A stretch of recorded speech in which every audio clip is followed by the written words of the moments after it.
नमस्कार दर्शकों, बात आपकी सोशल मीडिया पर। मैं जिस्मेर मलिक, सीनियर पत्रकार।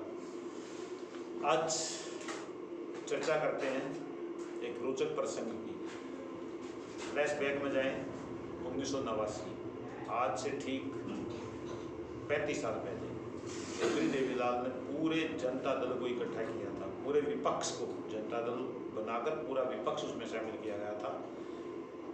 राजीव गांधी प्रधानमंत्री थे, उनकी सत्ता पलट करने के लिए, केंद्र में नेतृत्व परिवर्तन करने के, सत्ता परिवर्तन करने के लिए चौधरी देवीलाल ने सभी विपक्षी दलों को मिलाकर जनता दल का गठन किया था।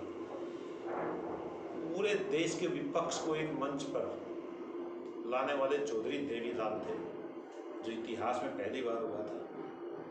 और अब हम 35 साल पुराने उससे निकलकर तुरंत आते हैं आज 2024, 25 मई को लोकसभा चुनाव हरियाणा में। इन चुनावों में उन चौधरी देवीलाल के परिवार के 3 सदस्य एक संसदीय क्षेत्र हिसार से आमने सामने लंगर लंगोट कसकर खड़े हुए हैं, जिन चौधरी देवीलाल ने कभी पूरे देश के विपक्ष को एक किया था।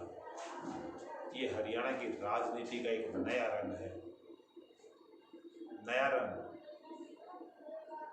सुनैना चौटाला चौधरी देवीलाल के परिवार से, नैना चौटाला चौधरी देवीलाल के परिवार से, रणजीत चौटाला चौधरी देवीलाल के छोटे बेटे, यानी कि एक चाचा ससुर जिसको बोल दीजिए, या पितसरा जो हमारे हरियाणा में पितसरा बोलते हैं, और 2 बहुओं के सामने चुनाव लड़ेगा। ये हरियाणा की राजनीति का एक रोचक नया एक चक्र शुरू हुआ है। उस परिवार, जो हरियाणा की राजनीति का सबसे बड़ा परिवार चौधरी देवीलाल का परिवार रहा है, उस परिवार के 3 सदस्य आमने सामने लड़े। और ये तब हो रहा है दर्शकों, जब चौधरी देवीलाल के बड़े बेटे पूर्व चीफ मिनिस्टर ओम प्रकाश चौटाला अभी राजनीतिक रूप से सक्रिय हैं, वर्कर मीटिंग दे रहे हैं, रैली भी संबोधित कर रहे हैं, और उनकी नज़र के सामने, उनके सामने आज उनके परिवार के 3 सदस्य हिसार संसदीय क्षेत्र से चुनाव लड़ रहे हैं। ये राजनीति है, किसी की नहीं होती, वक्त के अनुसार चलती है राजनीति। अपने मोरे फिट किए जाते हैं, किस तरह से किए जाते हैं। अब हिसार में जो भी होगा बहुत रोचक होगा। 2 बहुएं, एक चाचा ससुर और एक कैंडिडेट होगा कांग्रेस का। दर्शकों, अगर देवीलाल परिवार में से कोई जीत जाता है तो बात इज्जत चौधरी देवीलाल के परिवार की रह जाती है कि चौधरी देवीलाल के खानदान से कोई एक संसद में पहुँच गया। लेकिन आसार कुछ अच्छे नहीं हैं, अलग ही किस्म के हैं। और अगर कांग्रेस हिसार में विजयी रही तो कांग्रेस का जो भी कैंडिडेट होगा, संभावित उम्मीदवारों में मैं नाम लेना चाहता हूँ पूर्व केंद्रीय मंत्री जयप्रकाश, जो चौधरी देवीलाल के राजनीतिक स्कूल के स्टूडेंट रहे हैं। उन्होंने अपनी राजनीति चौधरी देवीलाल से शुरू की थी। वो युवा लोकदल के प्रदेश अध्यक्ष रहे। 1989 में वो जनता दल की टिकट पर हिसार से सांसद बने।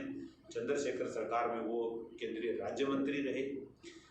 वो संभावित टिकट के दावेदारों में एक ब्रजेंद्र सिंह, जो अभी हिसार से 2019 में बीजेपी की टिकट पर चुनाव जीत कर आए थे, वो बीजेपी छोड़कर वापस कांग्रेस में आज के, जो उनके पिता का पुराना घर है, ब्रजेंद्र सिंह।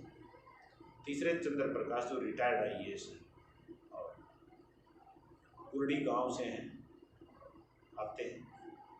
उनके रिलेटिव थे रामजी लाल, जो राज्यसभा के सदस्य थे। अगर कांग्रेस के इन 3 कैंडिडेट में से किसी एक पर निश्चित रूप से कांग्रेस दांव लगाएगी, और अगर कांग्रेस का दांव सही पड़ा और कांग्रेस हिसार में विजयी रही, तो हिसार से कांग्रेस के उस कैंडिडेट के नाम एक ऐसा रिकॉर्ड हो जाएगा जो शायद अब तक तो कहीं हुआ नहीं है और शायद आगे भी नहीं होगा। और वो रिकॉर्ड होगा, एक कैंडिडेट चौधरी देवीलाल परिवार की 3 पीढ़ियों को, 3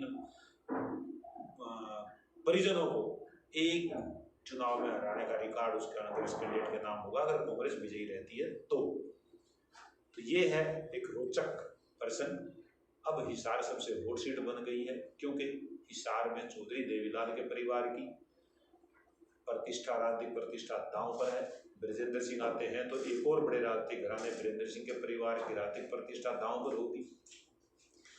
ये हिसार का संसदीय चुनाव दर्शकों निश्चित रूप से आपकी बहुत रुचि होगी, इसका कांग्रेस का जब भी कैंडिडेट होगा तब हम एक बार फिर डिस्कस करेंगे कि देखिए अब क्या होगा हिसार में।